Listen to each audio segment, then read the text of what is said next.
بہت سارے فیصلے دل سے کرنے ہوتے ہیں، عشق سے کرنے ہوتے ہیں، عقل سے ہر فیصلہ نہیں ہوتا ہے۔ لاجک تو کہتی تھی جل جاؤ گے، ختم ہو جاؤ گے، عشق کہتا ہے رب راضی تو میں بھی راضی۔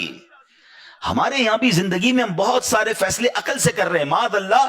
اب تو اسلام کے بہت سارے اصولوں پر عقل کی دلیل مانگی جا رہی ہے کہ جناب یہ بتائیے تو صحیح لاجک کیا ہے، اس قانون کے پیچھے لاجک کیا ہے، تو ورثہ جو ہے وراثت مرد کا 2 تو عورت کا 1، اس کی لاجک کیا ہے، عورت کو طلاق کا حق کیوں نہیں ہے، مرد کو طلاق۔ ارے بھائی ہم ان لاجکوں میں کب سے پڑ گئے؟ مجھے سمپل جواب دیجئے، باقی ساری لاجک چھوڑیے۔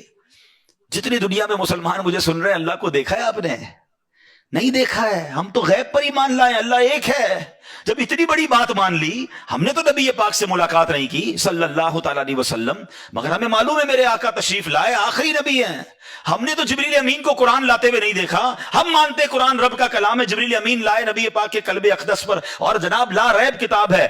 ہم نے قیامت نہیں دیکھی ہے، ہم مانتے، ہمارا ایمان ہے، ایمان نہ ہو تو ایمان کمپلیٹ نہیں ہوتا کہ قیامت آنے والی ہے۔ ہم نے کبھی قبر کے اندر کسی کو عذاب اور جزا دیتے ہوئے نہیں دیکھا، مگر ہمارا ایمان ہے کہ قبر میں یا تو عذاب ہوتا ہے یا جنت کا باغ بنتی ہے۔ اتنی ساری پردے والی غیب والی بیسکس ماننے کے بعد آج میرے اور آپ کے دلوں میں سوئی چھپوئی جا رہی ہے کہ پوچھو جناب اسلام کا یہ قانون کیوں ہے، اس کے پیچھے لاجک کیا ہے؟ یہ سمجھنا ہے میرے نوجوانوں اور میرے بچوں کو کہ ہمیں اپنے ٹریک سے ہٹایا جا رہا ہے۔ ہم مومن ہیں، ایمان والے، ہم غیب پر ایمان لائے ہیں، اور ہمارا کام لبیک کہنا ہے، ہمارا کام ایمان لانا ہے۔ آمنت باللہ وملائکتہ وکتبہ ورسلہ، ہم نے پورا ہمارا فارمیٹ یاد کیا ہوا ہے کہ ہم تو غیب پر ایمان لانے والے ہیں، ہم نے قیامت پر ایمان لائے، ہم نبی پاک پر ایمان لائے، آسمانی کتابوں پر ایمان لائے۔ مگر آج جناب کوسچنز کریٹ کیے جا رہے ہیں اور لوگ کنفیوز بھی ہو جاتے ہیں کیونکہ سب کو سننا ہے۔ سیکھو حضرت ابراہیم سے، آگ کا کام جلانا ہے، آگ بنی جلانے کے لیے ہے، مگر حضرت ابراہیم کا عشق کہتا ہے کہ اگر رب کا حکم اسی میں ہے تو میں اس پہ راضی ہوں۔ اور پھر آگ نے کام کیا کیا؟ جلایا نہیں نا۔ ایک اور شعر سنو، آج بھی شاعر مشرق نے کیا کمال کی بات کی، اگر آج بھی ہو ابراہیم سا ایمان پیدا۔ ایکچولی یہی کمی ہے، لیول آف ایمان ڈسٹرب ہو گیا ہے۔ اگر آج بھی ہو ابراہیم سا ایمان پیدا، آگ کر سکتی ہے انداز گلستان پیدا۔ آج بھی آگ باغ بنے گی، مگر ایمان تو لاؤ نا۔ وہ کہتے ہیں نا اگر آج بھی وہ فضائے بدر پیدا کر دی جائے تو آج بھی فرشتوں کی فوج مدد کے لیے آئے گی۔ بات یہ ہے کہ وہ لیول آف ایمان نہیں رہا۔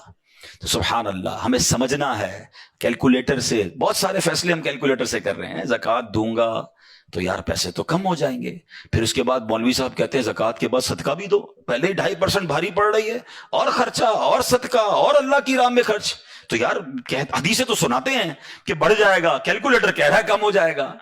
ارے میرے پیارے اسلامی بھائیوں، ایک تمہارا میرا کیلکولیٹر ہے، ایک رحمت کا کیلکولیٹر ہے۔ یقین کریں ہر چیز لاجک سے نہیں ہوتی، اور یہ تو اتنی واضح ہے، یہ تو اتنی واضح ہے۔ بٹھاؤ کسی اکاؤنٹنٹ کو، بٹھاؤ کسی چارٹرڈ اکاؤنٹنٹ کو، اس کا اکاؤنٹ بتائے گا کہ زکوٰۃ دو گے تو پیسے کم ہوں گے، صدقہ دو گے تو پیسے کم ہوں گے۔ ایمان کیا ہے کہ میرے آقا نے فرمایا میں قسم اٹھا کر کہتا ہوں، نبی پاک نے صرف یہ نہیں کہا کہ میں کہتا ہوں، میں قسم کھا کر کہتا ہوں کہ اللہ کی راہ میں خرچ کرو گے مال کم نہیں ہوگا۔ میں کیلکولیٹر کی مانوں یا اپنے نبی کی مانوں؟ اور جنہوں نے مانی نبی پاک کی، پوچھو ان سے، ہر سال ان کا پیسہ بڑھتا ہے، ہر سال جو جتنا بانٹ رہا ہے اس کا اتنا ملٹیپلائی ہو رہا ہے۔ کیسے ہو رہا ہے؟ کیلکولیٹر تو کہتا ہے کم ہوتا ہے، نہیں، کچھ چیزیں کہیں اور بن رہی ہیں، کیلکولیشن کہیں اور ہے، رحمت کی باتیں کہیں اور۔ ایمان تو لاؤ نا۔ کیا شاندار ایمان تھا حضرت ابراہیم علیہ نبینا علیہ الصلوۃ والسلام کا۔ جو عشق والے ہوتے ہیں نا وہ نمبر لے جاتے ہیں، عقل والے سوچتے ہی رہ جاتے ہیں۔ عقل کو تنقید سے فرصت نہیں، عشق پر اعمال کی بنیاد رکھ۔ جس دن آپ کا ایمان، آپ کے اعمال عشق پر آ گئے نا، پھر آپ دیکھیں کہ آپ کی زندگی میں کبھی کوئی آپ کو کنفیوز نہیں کر سکے گا۔